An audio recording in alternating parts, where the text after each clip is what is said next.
So you're ready to build wealth, and you've heard the answer is in stock investing, but you've got some questions. Where do I start? How do I keep my money safe? Well, I sat down with Darius Smith from wealthismyworth.com to answer your burning questions. This is a guide on stocks for beginners.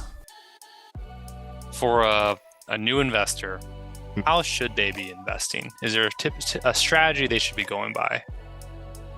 Yeah, definitely. So when I teach investing, I teach an 80-20 rule. And this 80-20 rule is mostly about safety. There's a stat in the book called Money Master the Game by Tony Robbins. And he talks about all of the very professional Wall Street investors who have their own funds and they buy a bunch of stocks and they manage money for other people, a lot of times very wealthy people. Over time, only 4% of these super smart investors seem to be beating the market. Sometimes they'll beat it 1 year and then they lose the next year, or they might beat it for a few years and then they lose.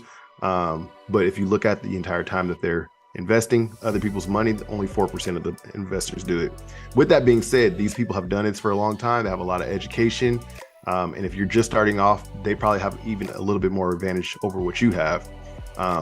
With that being said, I've learned that instead of trying to beat the market, I let the market do the work for me. So 80% of what I invest in and what I teach people to invest in is to go with the market, and that's just an index fund. We can talk more about that, but I think we'll probably talk more about just individual stocks for today.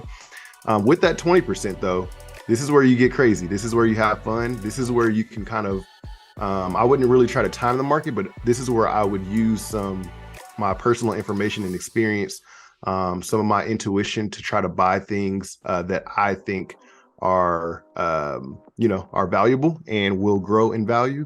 So that's the methodology that I teach, is just 80% following the market, so that you have that cushion. As the economy does well, you will do well. As the economy goes bad, you will drop at times. But if you're risking it all on the times where the economy drops, you could like really lose your shirt. So this kind of gives you a good balance, and that's the method that I usually teach.